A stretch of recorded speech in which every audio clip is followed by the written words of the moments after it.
อยู่ในวัฏสงสารนี่อีกนี่โยมบางท่านบางคนนอนในห้องมีเครื่องอำนวยความสะดวกครบถ้วนบริบูรณ์ต้องการสิ่งไหนสมปรารถนาเกินทองฝากธนาคารหลายสิบล้านหลายร้อยล้านโยมก็ยังทุกข์อยู่เดี๋ยวนอนนานๆปวดหลังปวดบั้งเอวบางครั้งปวดศีรษะปวดเมื่อยไปตามร่างกายไอ้ท้องก็เกิดว่างขึ้นมาหิวอีกทานเข้าไปดื่มเข้าไปเดี๋ยวก็ย้ายหนักย้ายเบาอีกโยมทั้งหลายมันเป็นความทุกข์ที่เกิดขึ้นเป็นภัยที่เกิดขึ้นเราเกิดเป็นมนุษย์มีชีวิตอยู่อย่างนี้ก็ต้องเจออย่างนี้ไม่ว่าโยมและอาตมภาพความแก่ก็เป็นภัยโยมทั้งหลายชราภัยโยมอายุเท่าไหร่ล่ะอาตมาเท่าไหร่ล่ะแก่ไปทุกขณะทุกลมหายใจเข้าออกมันไม่หยุดแล้วไม่มีอะไรจะไปหยุดยั้งมันได้จะมัดมันจะดึงมันบอกว่าอย่าแก่นะกูนะมันก็ไม่ฟังหรอกโยมฉะนั้นญาติโยมมันก็เป็นภัยทำให้เราเกิดความทุกข์ทำยังไงไม่ให้มันแก่ทำยังไงไม่ให้เหี่ยวไม่ให้แห้งถามว่าทำได้ไหมมันก็ทำได้แต่มันก็หนีไม่พ้นไอ้ความเป็นจริงจริงก็คือจริงไม่จริงก็คือไม่จริงเพราะมันเป็นอนิจจังทุกขังอนัตตาพยาธิภัยการเจ็บไข้ได้ป่วยมันมีเหมือนกันทุกคนจะป่วยมากป่วยน้อยเจ็บมากเจ็บน้อยพระเจ้าวัดหนองตองนี่โยมทั้งหลายก็หนีไม่พ้นญาติโยมทุกท่านก็หนีไปที่ไหนไม่ได้จะหลบจะหลีกจะหลีไปแอบอยู่ตรงไหนก็คงไม่ได้ฉะนั้นญาติโยมเรื่องการเจ็บไข้ได้ป่วยมันก็เกิดขึ้นกับคนทุกคนแต่เราทั้งหลายนั้นพอที่จะป้องกันได้ในบางสิ่งบางอย่างเหมือนกับไข้เลือดออกถ้าช่วยกันกำจัดยุงสิ่งต่างๆไม่ว่าน้ำอะไรที่มันขังไม่ให้มันเพาะไม่ให้มันเกิดขึ้นมาโดยการข่มกะลาบ้างอะไรบ้างที่เป็นถังอะไรบ้างจิปาถะก็เป็นการป้องกันชนิดหนึ่งแต่จะป้องกันแบบโอหังว่ากูเนี่ยไม่เป็นหรอกไข้เลือดออกกูไม่เจ็บไม่ป่วยว่าไม่ได้เพราะพยาธิภัยมันเกิดขึ้นทุกขณะมรณะภัยรออยู่ข้างหน้าเกิดความตายญาติโยมทั้งหลายที่นำสิ่งเหล่านี้มาทบทวนว่าอยากให้โยมได้สติไม่ตั้งอยู่ในความประมาทเพราะความตายมันรออยู่เราทุกคนเดินเข้าหามันถอยไปข้างหลังไม่ได้เดินไปข้างหน้าหมดลมหายใจเข้าเมื่อใดตายหายใจเข้าไปมันไม่ออกตายเพราะมรณะภัยนี่เป็นภัยที่ทุกคนกลัวโยมทั้งหลายถ้าคนไม่รู้จักศีลไม่รู้จักธรรมไม่รู้จักสิ่งทั้งหลายนั้นมันเป็นอนิจจังอนิจจามันจะยิ่งกลัวเสียดายเงินกูที่อยู่อาศัยกูลูกกูผัวกูเมียกูไม่อยากตายแต่ถ้ากูไม่ตายมันก็ต้องตายโยมทั้งหลายเราเกิดมาเจอกันแล้วมันก็พรากจากกันไปมันอยู่ด้วยกันไม่นานหรอกโยม เดี๋ยวความตายก็พรากจากกันไปฉะนั้นอยู่ด้วยกันเนี่ยให้รักกันก็แล้วกันอาตมาเคยพูดบ่อยครั้งว่าเราทั้งหลายนี่เป็นสี่ยอดกุมารนะคือเราเป็นลูกของตถาคตคือพระพุทธเจ้าอาตมาเป็นพี่ชายคนโตคือพระสงฆ์เนี่ยเป็นพี่ชายคนโตเมื่อก่อนมีนางภิกษุณีแต่เดี๋ยวนี้มันไม่มีหรือมีน้อยเอาเน้นเข้ามาเลยเป็นน้องชายอาตมาภาพเป็นพี่ชายของโยมอุบาสกเป็นน้องคนที่สามโยมผู้หญิงเป็นน้องคนที่สี่เราสี่กุมารนี่โยมทั้งหลายเราต้องรักกันนะรักกันอย่าแตกแยกกันนะโยมนะให้รักกันศรัทธาสาธุชนเหตุใดถึงบอกให้รักกันเพราะไม่ช้าไม่นานโยมเราต้องจากกันเพราะมรณะภัยที่มันจะต้องเกิดมาข้างหน้าอย่างแน่นอนมีชีวิตอยู่เรารักกันเพื่อแผ่กันช่วยเหลือกันขอให้ญาติโยมนึกเสียว่าเราเป็นพี่เป็นน้องกันให้มีความปรารถนาดีต่อกันจุนเจือช่วยเหลือกันพี่ตกยากลำบากน้องได้รับความทุกข์พี่ก็ช่วยพี่ไม่สบายพี่ลำบากน้องก็ต้องช่วยญาติโยมเราอยู่ด้วยกันสี่พี่น้องเป็นลูกของพระพุทธเจ้าใครได้ดิบได้ดีเราก็ยินดีกับบุคคลนั้นใครถูกลอตเตอรี่ใครขายลำไยได้เงินหลายล้านใครมีเงินมีทองมีข้าวมีของได้ยศถาบรรณศักดิ์ต้องยินดีกับเขาไม่ต้องไปอิจฉาริษยาเราเป็นพี่น้องเดียวกันให้เรานึกเสมอว่าวันนี้น้องเราได้ดิบได้ดีขอยินดีด้วยวันนี้พี่ชายได้ดีขอยินดีด้วยให้การสนับสนุนกันอย่าไปเกลียดอย่าไปอะไรกันให้ยินดีกับกันถ้าอะไรพี่ก็ดีน้องก็ดีทำไม่ถูกตาทำไม่ถูกหูทำไม่ถูกใจต้องอุเบกขาเฉยและรู้จักคำว่าให้อภัยถ้าเรารู้จักคำให้อภัยแล้วโยมทั้งหลายสบายนี่โยมกลางวันนี่ได้มีปากมีเสียงกับใครบ้างล่ะบางคนได้ยินได้ฟังได้รู้ได้เห็นสิ่งที่ไม่ชอบมีปากมีเสียงกับคนโน้นคนนี้ขนาดตุเจ้าเทศนะบรรยายธรรมนะมันยังโกรธอยู่มันมีความทุกข์หูได้ยินเสียงธรรมะจากตุเจ้าแต่ใจนี่นึกไปแล้วว่าพวกนี้กูต้องเจอมึงแขนนี่ต้องชำระถ้าไม่ได้ชำระกูจะไม่ให้แขนแม้จะไม่หายแขนโยมทั้งหลายอย่านะโยมนะมันเป็นความทุกข์ที่จะติดตามตัวเราไปทุกหนทุกแห่งในฐานะเราเป็นพี่น้องเดียวกันต้องนึกเสมอว่ามรณะภัยนั้นน่ะมันจะทำให้เราจากกันไปทุกวันนี้ก็จากเราไปเยอะอาตมาได้รับกิจนิมนต์ไปเทศที่โน่นไปเทศที่นี้บางคนก็มีอายุแก่กว่าอาตมาภาพบางคนก็รุ่นราวคราวเดียวกันบางคนก็อ่อนกว่า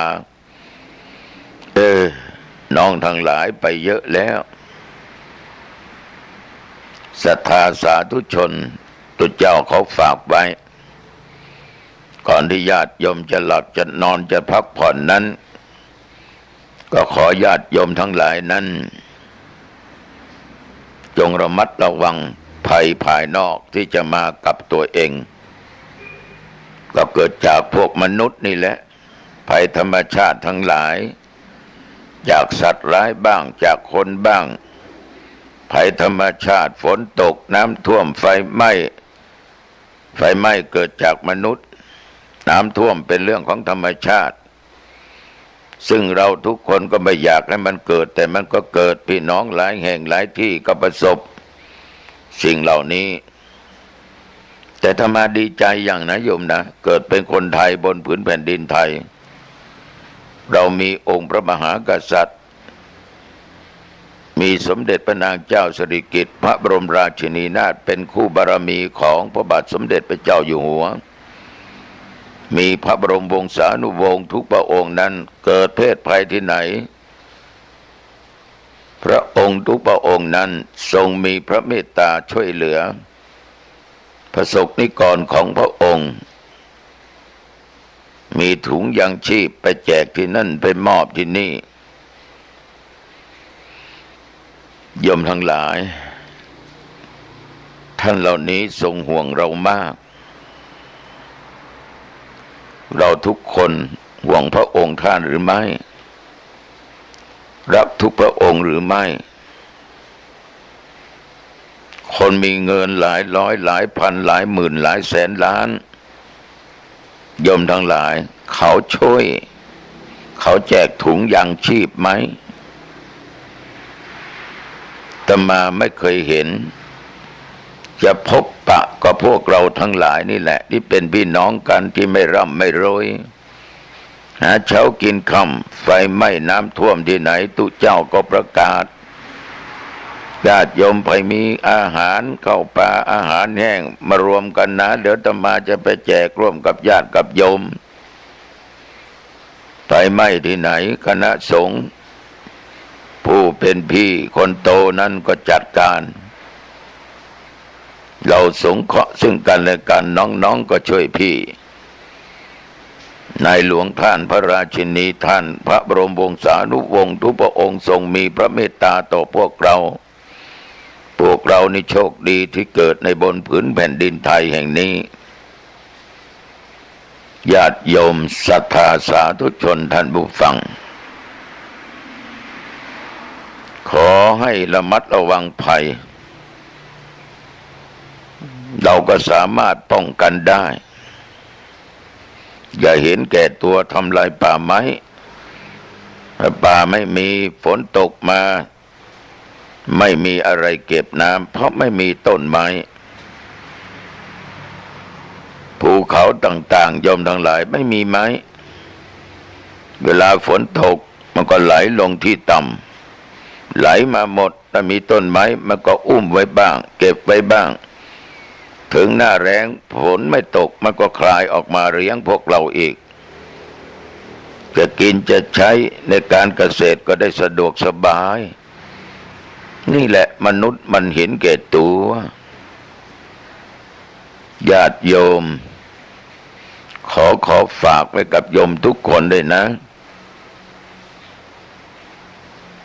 ลองนำไปคิดพิจารณาดูก่อนที่จะนำธรรมชาดกมาเทศให้โยมฟังก็ขอประกาศอนุโมทนาต่อญาติต่อโยมทุกท่านทุกคนเมื่อวันที่10ที่ผ่านมานี้ทางวัดหนองตองมีธรรมาประสงค์องค์เด่นศรัทธาญาติโยมได้จัดงานบุญงานกุศลยกช่อฟ้ายกฉัตรขึ้นไปไว้บนหลังคาวิหาร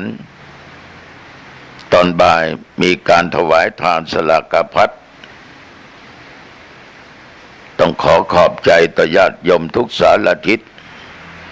ที่ไปร่วมบุญกันมากเป็นพันคนนะต้องขออภัยที่ไม่ได้พูดคุยกับญาติกับโยมอาหารการกินก็คงจะขาดตกบกพร่องไปเพราะขาดไม่ถึงจริงๆญาติโยมไปร่วมบุญกันเยอะขอบใจโยมจินดาที่นำจตุปัจจัย100,000 บาทไปช่วยในการติดฝ้าเพดานวิหารโยมสุรศักดิ์ เพื่อนคำอันเป็นผอ.เรือนจำที่จังหวัดขอนแก่นพร้อมคณะญาติพี่น้องนึกถึงพ่อนึกถึงแม่ผู้ที่ให้กำเนิดเกิดกตัญญูกตเวทัยทำบุญติดฝ้าเพดานอีก200,000 กว่าบาทยมบุรินทร์วาดภาพที่หน้าวิหารอีก50,000 บาทยมวสันต์อินชื่นพร้อมครอบครัวเอาผมเอาชัดก็แล้วกันหลวงพ่อ40,000 บาทขอบใจต่อญาติโยมชาวบ้านหนองตองและทุกท่านที่ถวายทานหวยสลากในครั้งนี้ต้องขอขอบใจจริงๆอีกประการหนึ่งในวันนั้นผมเองขอกราบขอบพระคุณพระเดชพระคุณหลวงเพราะมันเป็นความทุกข์ที่เกิดขึ้นเป็นประจำจากโรคภัยไข้เจ็บต่างๆสาธุชนญาติโยมทั้งหลายบางครั้งโยมได้ยินได้ฟังเสียงที่ไม่ถูกใจที่เข้าหูมาก็ทำให้โยมไม่สบายใจได้มันก็อย่างนี้แหละญาติโยมเราอยู่กับคนหมู่มากคือเหมือนวัน2 วันนี้อาตมาเองไปเทศแล้วก็ไปบรรยายเกี่ยวกับเรื่องของอบายมุขประการสำคัญเรื่องการดื่มการเสพของมึนเมาก็ได้มีพระที่เป็นวิทยากรนั้นท่านก็มีความตั้งใจดีแหละร่วมกับโยมเจ้าหน้าที่ก็จัดให้มีการเสวนาอบรมฟังกันในสถานที่แห่งหนึ่งก็ล้วนแต่เป็นเจ้าหน้าที่ทั้งนั้นมีหน้าที่ทั้งนั้นเป็นพ่อแบบแม่แบบทั้งนั้นวันนั้นอาตมาเองเป็นนั่งฟังโอ้โหผลปรากฏว่าฟังไม่ได้ที่เขารับการอบรมก็นั่งคุยกันหันหน้าตั้งเก้าอี้เข้าหากันคุยกันใครจะพูดบนเวทีใครไม่พูดไม่สนใจก็จะคุยเสียอย่างไอ้ข้างล่างหูก็ได้ฟังข้างบนวิทยากรก็พูดแต่วันนั้นโยมทั้งหลายทางเจ้าหน้าที่และพระนั้นท่านก็หวังดีต่อทุกคนแต่การพูดจาอะไรนั้นขอโทษโยมนะถ้าโยมเป็นนักพูดนักปาฐกนั้นขอบิณฑบาตทำไมมันดังดีก็อย่าได้เอาไมค์มาใกล้ปากเสียงมันจะดังแล้วมันจะพร่ามันฟังไม่รู้เรื่องเรากระแทกเข้าไปไอ้คนที่อยู่ข้างล่างมันก็ไม่อยากจะฟังมันก็นั่งคุยกันฉะนั้นการใช้ไมค์พูดจะต้องระมัดระวังเพราะนั้นการประชุมฟังไม่รู้เรื่องได้ผลน้อยที่สุดอาตมาก็กล่าวปิดวันนั้นก็ต้องเตือนสติกันหน่อยว่าวันนี้พวกเราล้วนแต่เป็นผู้นำทุกครั้งเราอยู่บ้าน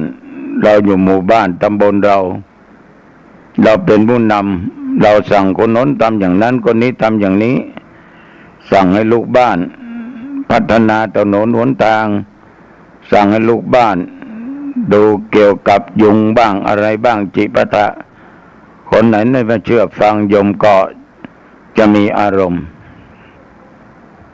แต่วันนั้นท่านได้มาพูดท่านก็ตั้งใจพูดแต่โยมไม่ได้ฟังกัน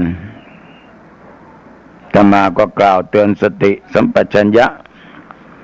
ว่าเราทุกคนเป็นผู้ใหญ่แล้วถ้าการประชุมมีอย่างนี้ประชุม100 ครั้งมันก็ไม่ได้ผลเพราะทุกคนนั้นไม่มีสติ ไม่มีขันติธรรมมัวแต่พูดแต่คุยกันถ้าเราตั้งใจฟังในประชุมครั้ง2 ครั้งก็รู้เรื่องญาติโยมบางคนไม่เข้าใจก็บอกว่าหลวงพ่อนี่ด่าแท้จริงไม่ได้ด่านะโยมนะเตือนสติกันต้องเคารพต่อสถานที่ต้องเคารพต่อผู้ใหญ่ที่เป็นประธานอยู่ตรงนั้นต้องเคารพต่อวิทยากรที่มาบรรยายให้เราฟังถ้าเราขึ้นไปอยู่บนเวทีบนสแตนเรามีโอกาสเวลาได้พูดไปเขาก็ไม่ฟังนั่งคุยกันเราจะคิดอย่างไรฉะนั้นมันต้องใจเขาใจเราวันนั้นบังเอิญญาติโยมจะมาพกยาทำใจไปเนี่ยก่อนนี้เป็นยาทันใจแก้ปวดหัวปวดเนื้อปวดตัวมีไข้ต่อมาเปลี่ยนเป็นยาทำใจต่อมาก็พกยาทำใจไปกับตัวทุกคนทุกแห่งนะเกิดว่าเวลาปวดหัวถูกกระแทกแดกดันไม่ว่าเสียงไม่ว่าคำพูดที่ถูกและไม่ถูกก็ตามเราก็มียานี่แหละให้เราได้ทานให้เราได้รู้ว่ามนุษย์คนเราเนี่ยมันจะอย่างที่เราคิดเสียหมดมันเป็นไปไม่ได้มันจะมีทั้งชอบและไม่ชอบสิ่งไหนที่ไม่ชอบวันนั้นก็เลยทำใจ ทำใจเรียกว่าปรงใจได้ปรงตกได้เหมือนกับญาติกับโยมอยู่ในสถานที่ทำงานถ้าใครพูดมาไม่สนอหูฟังแล้วไม่ลื่นหูโยมก็ต้องใช้ยาทำใจอย่าโกรธอย่าพูดอะไรออกไปแบบรุนแรงเราจะต้องทำใจถูกใจบ้างไม่ถูกใจบ้างเราก็ต้องทำใจเหมือนกับเวลานี้ญาติโยมทุกคนนั่งฟังตัวเจ้าวัดหนองตองให้ธรรมะให้ข้อคิดบางทีก็อาจไม่ถูกใจโยมก็ต้องทำใจจะมาไปที่ไหนก็มีเพื่อนอยู่2 คนเป็นเพื่อนสีเพื่อนตายกันก็คือโยมสติกับโยมขันติ2 ชื่อนี้ติดตามไปทุกคนทุกแห่งญาติโยมท่านสาธุชนทั้งหลายถ้าสิ่งไหนที่เราฟังแล้วมันไม่สนอหูฟังไม่เข้าหูเราต้องทำใจแล้วระวังสติมันจะขาดต้องมีสติกำกับอยู่ตลอดเวลา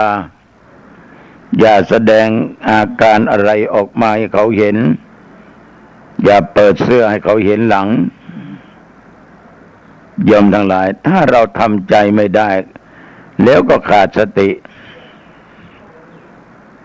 มันจะแสดงออกสิ่งที่เลวร้ายสิ่งที่ไม่น่าคาดว่าจะเป็นอย่างนั้นเป็นอย่างนี้มันก็เป็นขึ้นได้เหมือนกับบางคนนี่ญาติโยมขาดสติขาดขันติคือความอดทนและอดกลั้นต่ออนิจจารมณ์คืออารมณ์ที่ไม่ชอบหรือชอบสิ่งนั้นแต่ไม่ได้สมปรารถนาโยมทั้งหลายเราต้องใช้ยาทำใจนะต้องใช้ยาทำใจแล้วก็ต้องใช้สติตรึกตรองพิจารณาขันติต้องอดทนอดกลั้นแล้วทุกอย่างมันก็จะผ่านไปทุกวันนี้โยมไม่ค่อยทำใจนะถือเอาอาวุธเป็นใหญ่อย่าขาดสติทำอะไรลงไปนะโยมนะถ้าทำไปผิดศีลผิดธรรมผิดกฎหมายบ้านเมืองเราจะได้รับทุกข์ทรมานถูกลงโทษกฎคือกฎ กฎหมายคือกฎหมายระเบียบคือระเบียบเราจะไปฝ่าฝืนไม่ได้จะไปบอกว่าขอโทษนะเมื่อกี้นี่ผมขาดสติไปไม่ได้ญาติโยมฉะนั้นจะมาไปไหนต้องมีเพื่อนสนิทคือโยมสติกับโยมขันติธรรมติดตามไปทุกคนทุกแห่งลืมไม่ได้ต้องทำใจใครจะว่าใครจะด่าใครจะสอนใครจะทำอะไรเราก็ใช้ปัญญาพิจารณาตรึกตรองอย่าเอาใจตัวเองว่าถ้าเขาพูดมาเขาทำมาพิจารณาแล้วมันถูกต้องถึงไม่ถูกใจเราก็ต้องทำใจนี่ฝากกับญาติกับโยมเกิดว่าโยมไปพบหมู่คณะในสถานที่ทำงานก็ดีหรือเดินไปเที่ยวตลาดก็ดีจะไปมิกซีโลตัสแมคโครหรือตามเซเว่นต่างๆห้างร้านต่างๆสิ่งไหนที่ไม่ถูกหูไม่ถูกตาไม่เตะอุดังตัวเองไม่ถูกจมูกกลิ่นเหม็นโยมก็ต้องทำใจถ้าโยมไปถือสาหาโทษโกรธด่าละลานคนนั้นคนนี้ด่าไม่มีที่สิ้นสุดถ้าถามว่าทำไมด่าล่ะมันสะใจก็แสดงว่าทำใจไม่ได้คนเราถ้าทำใจไม่ได้อยู่ด้วยกันเนี่ยโยมมันจะมีแต่ความเดือดร้อนมีแต่ความหายนะที่จะเกิดขึ้นศรัทธาสาธุชนญาติโยมในชีวิตของคนเรานี่โยมมันจะหลีกเลี่ยงตัวปัญหาไปไม่ได้ตราบใดที่เรายังวนว่ายตายเกิดอยู่ในโลกสงสารนี้เราต้องเจอทั้งทุกข์และทั้งสุขปะปนกันไปท่านทั้งหลายสิ่งที่ทำให้เราเป็นทุกข์สิ่งที่ทำให้เราต้องเวียนว่ายตายเกิดอยู่ในวัฏสงสารนี้ท่านบอกว่าก็คือตัณหาก็คือความทะยานอยากกามตัณหาอยากในกามหลงละเลงในรูปในเสียงในกลิ่นในรสในการสัมผัสถูกต้องญาติโยมทั้งหลายถ้าหากว่าติดในสิ่งเหล่านี้มันก็ทำจิตใจของเรามัวหมองเศร้าหมองได้เพราะตัวกิเลสมันเกาะแกะอยู่ในด้านจิตใจของเราฉะนั้นญาติโยมเรื่องต่างๆเรื่องตัวตัณหากามตัณหาคือเรื่องของกามคุณทั้งห้าดังที่กล่าวภาวะตัณหาคือความอยากได้นั่นอยากได้นี้อยากได้ตำแหน่งดีๆอยากมียศถาบรรดาศักดิ์อยากจะได้ความสุขอยากจะได้ความสรรเสริญยกยอปอปั้นอยากมีตำแหน่งสูงยิ่งขึ้นไปอยากมีคนห้อมล้อมอยากได้ของฝากจากเพื่อนฝูงญาติโยมศรัทธาสาธุชนความอยากตัวนี้ก็เป็นตัวตัณหาเราเรียกว่าภาวะตัณหาคนเรามีความอยากได้นั้นอยากได้นี้โยมทั้งหลายมันก็เพิ่มทุกข์ขึ้นเมื่อมันไม่ได้สมปรารถนาก็ยิ่งทุกข์เหมือนโยมผู้ชายอยากเห็นผู้หญิงสวยๆงามๆโยมผู้หญิงอยากเห็นผู้ชายหน้าตาดีรูปหล่อถ้าอย่างดูเต้าหนองตองนี่เขาไม่มองเหมือนเสถะศรัทธาสาธุชนหลงในเสียงก็เป็นทุกข์หลงในกลิ่นก็เป็นทุกข์หลงในรสก็เป็นทุกข์หลงในสัมผัสของนิ่มนวลก็เป็นทุกข์เพราะมันเป็นกามตัณหาหรือหลงในรูปหลงในยศถาบรรดาศักดิ์ตำแหน่งหน้าที่กูอยากเป็นนั่นกูอยากเป็นนี่กูอยากได้นี้กูอยากได้นั้นเห็นเขามีกูก็อยากได้ ญาติโยมมันทุกข์ไหมล่ะมันทุกข์เหมือนอาตมาภาพปัจจุบันนี้ก็ดำรงตำแหน่งเจ้าวาดวัดหนองตองและเจ้าคณะอำเภอหางดงย้อนไป50 ปีก่อนนะเป็นสามเณรเมื่อเป็นคฤหัสถ์อยากเป็นเณรได้สมใจก็อยากเป็นตุเจ้าอายุ20 ปีบริบูรณ์ก็อุปสมบทเป็นตุเจ้าก็อยากจะมีตำแหน่งหน้าที่อยากจะเป็นนักเทศอยากเทศดังๆอยากให้ญาติโยมมานิมนต์ไปเทศญาติโยมทั้งหลายความอยากเหล่านั้นถามว่าเป็นทุกข์ไหมถ้าอาตมาภาพทะเยอทะยานอยากอยู่ตลอดดิ้นรนสหานั้นทุกข์อย่างแน่นอนอาตมาก็ปล่อยไปตามธรรมชาติตามภาวะของมันไม่ช้านานก็ได้เป็นตุเจ้าเจ้าอาวาสองค์ก่อนลาสิกขาบทก็รักษาการเจ้าวาดต่อมาได้เป็นเจ้าอาวาสเป็นรองเจ้าคณะตำบลเป็นรองเจ้าคณะอำเภอเดี๋ยวนี้ก็เป็นเจ้าคณะอำเภอถามว่าเราดิ้นรนเสาะหาไหมสิ่งเหล่านี้เราก็พูดได้เต็มปากว่าเราไม่ได้ดิ้นรนไม่ได้เสาะหาไม่ได้แสวงหาแต่ว่าสิ่งเหล่านี้มันเป็นบุญเป็นวาสนาที่เรามาได้อยู่ในตำแหน่งนี้พระมหาเถระหลายรูปอายุพรรษาอ่อนกว่าอาตมาภาพก็เป็นรองจังหวัดเป็นเจ้าคณะจังหวัดเป็นเจ้าคณะภาครองภาคไปก็มีเยอะแยะนั่นคือบุญวาสนาของเขาแต่อันไหนที่เราอยากและดิ้นรนนั้นไม่ได้มาโดยเล่ห์ต้องเอาด้วยกลถ้านั้นก็ด้วยมนต์ด้วยคาถาถ้าอย่างนี้เป็นทุกข์แน่นอนญาติโยมทั้งหลายเป็นทุกข์แน่นอนอยากได้นั่นอยากได้นี่มีโทรศัพท์1 เครื่องไม่พอใจก็ต้องมี2นะได้หลายๆเบอร์มันก็ดีนะถ้ามันไม่ได้ผิดหวังก็เกิดความทุกข์ได้มาก็เป็นทุกข์ต้องดูแลรักษามันกลัวมันเสียกลัวมันตกน้ำกลัวมันตกหล่นโยมทั้งหลายความอยากได้นั้นอยากได้นี้อยากมียศถาบรรณาศักดิ์ตำแหน่งมันก็ทำให้เกิดทุกข์ไม่อยากเป็นอะไรวิภาวะตัณหาไม่อยากทำความดีไม่อยากรักษาศีลไม่อยากทำบุญไม่อยากจะไปสวรรค์ใครอยากไปก็ไปเถอะกูไม่ไปนะไม่อยากนิพพานพอนิพพานแล้วไม่ได้มาเกิดกูไม่อยากไปกูอยากจะเป็นมนุษย์ความไม่อยากสร้างคุณงามความดีไม่อยากนั้นไม่อยากนี้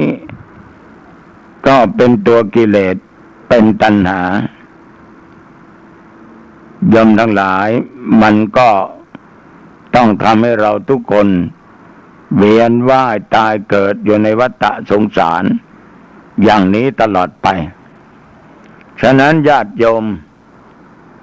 ถ้าญาติโยมอยากจะมีความสุขมีความสนุกก็ต้องใช้ยาลดไข้นั่นก็คือตัวตัณหาตัวกิเลสเพราะกิเลสนี้มันเร่าร้อนถ้าใครได้ฟังพระสวดโยมทั้งหลายราคะอคิไฟคือราคะโทสะอคิไฟคือโทสะโมหะอคิไฟคือโมหะคือความหลงฉะนั้นศรัทธาสาธุชนญาติโยมไฟมันร้อนแต่ไฟกิเลสมันร้อนยิ่งกว่าไฟภายนอกฉะนั้นทุกสิ่งทุกอย่างนี้มันจะดับไฟได้มีความสุขได้ก็อยู่ที่ตัวเอง เหมือนอาตมาได้บอกข้างต้นเมื่อกี้ว่าอาตมาไปไหนก็มีเพื่อนสนิทคืออ้ายสติกับอ้ายขันติติดตามไปทุกคนทุกแห่งถ้าเรามีสองอย่างนี้มีสติควบคุมอยู่ตลอดเวลามีความอดทนอดกลั้นต่อสิ่งที่ยั่วยุโยมทั้งหลายเราก็ปลอดภัยความทุกข์ก็เกิดกับเราได้ยากฉะนั้นในชีวิตแต่วันที่ผ่านไปนั้นโยมทั้งหลายอย่าลืมต้องมีสติให้พิจารณาอยู่ตลอดเวลาว่าเวลาเดี๋ยวนี้เราจะได้พัดพากจากของรักของชอบใจทั้งสิ้นเรามีความแก่เป็นธรรมดาไม่สามารถล่วงพ้นความแก่ไปได้เราก็มีความเจ็บเป็นธรรมดาไม่สามารถล่วงพ้นความเจ็บไปได้เรามีความตายเป็นธรรมดาไม่สามารถล่วงพ้นความตายไปได้ถ้าเราคิดดังนี้ในชีวิตเราก็มีสุข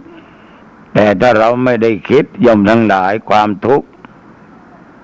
มันก็เกิดขึ้นกับเราดังอาตมาว่าเมื่อกี้นี้ว่าถ้าหลงในกามคุณไปเลย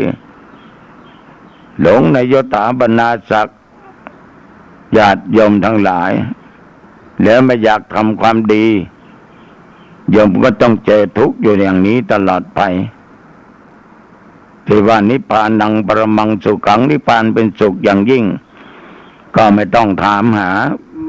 เพราะเราเบื่อสร้างคุณงามความดีไม่อยากจะไปนิพพานฉะนั้นศรัทธาสาธุชนในชีวิตของคนเรามันผ่านไปย่อมทุกสิ่งทุกอย่างมันย่อมเป็นอดีตไปได้แต่มันผ่านไปมันก็เป็นอดีตไปเหมือนเวลาที่นั่งพูดให้ญาติโยมได้รับฟังกันนี้มันผ่านไปก็ไม่สามารถที่จะกลับมาที่เก่าที่เดิมได้แต่ถ้าเป็นนาฬิกาเราสามารถดึงกลับหมุนไปข้างหน้าแล้วหมุนย้อนหลังได้ให้มันอยู่ตรงเลขอะไรก็ได้ไม่ว่าเลขเข็มสั้นเข็มยาวนะโยมนะแต่ว่าชีวิตของคนเรานี้มันผ่านไปมันไม่สามารถที่จะเอาคืนมาได้เมื่อรู้กันอย่างนี้ญาติโยมอย่าได้ประมาทอย่าได้ลาสาอย่าเลินเล่อเพราะอาตมาเคยพูดกับโยมว่ามีภัยอีกชนิดหนึ่งที่รออยู่ข้างหน้านั่นคือมรณะภัยคือความตายไม่ช้าไม่นานไม่ว่าโยมและอาตมาภาพใครก็ตามนะมันต้องเจอมันจะหลบจะหลีกจะลี้จะหนีไปอยู่ไปซ่อนตรงไหนก็หนีไม่พ้นนะทุกเพศทุกวัยทุกสถานะจะมีอำนาจจะมียศถาบรรณาศักดิ์ยิ่งใหญ่ขนาดไหนมันก็หนีไม่พ้นฉะนั้นโยมต้องพยายามละตัวตัณหาทั้งกามตัณหาภวตัณหาวิภวตัณหาโยมไปที่ไหนนะต้องเอายาทำใจไปด้วยเพื่อจะได้ทำใจแล้วต้องเอาเพื่อนสนิทมิตรสหายที่ดีคือคุณสติกับคุณขันติติดตามไปเพราะเขาจะปกป้องเราไม่ให้พลั้งเผลอ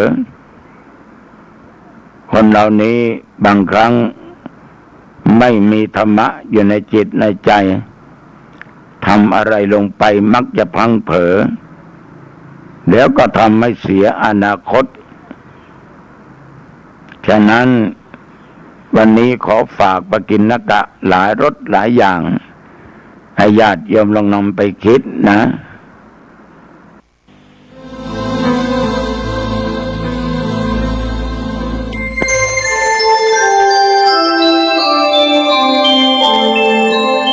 ะนี้ท่านกำลังฟังสถานีวิทยุกระจายเสียง FM 104.5 เมกะเฮิรตซ์